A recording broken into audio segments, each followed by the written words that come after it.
কবরের জীবনের প্রথম ধাপ হল ফেরেশতাদের জিজ্ঞাসাবাদ। আবু হুরায়রা রাদিয়াল্লাহু তাআলা আনহু থেকে বর্ণিত, রাসূলুল্লাহ সাল্লাল্লাহু আলাইহি ওয়াসাল্লাম বলেন, মৃত ব্যক্তিকে যখন কবরে রাখা হয় তখন কালো বর্ণের এবং নীল চক্ষু বিশিষ্ট দুজন ফেরেশতা আসে তার কাছে। তাদের মধ্যে একজনকে মুনকার এবং অন্যজনকে নাকির বলা হয়। হাদিসের ভাষ্য মতে কবরে তিনটি প্রশ্ন করা হবে, তা হল, তোমার প্রতিপালক কে? তোমার দিন বা ধর্ম কি?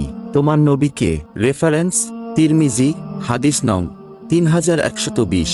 প্রশ্নের উত্তরে মুমিন ব্যক্তি বলবে, আমার প্রতিপালক আল্লাহ, আমার ধর্ম ইসলাম, আর তিনি হলেন আমাদের মাঝে প্রেরিত রাসূল।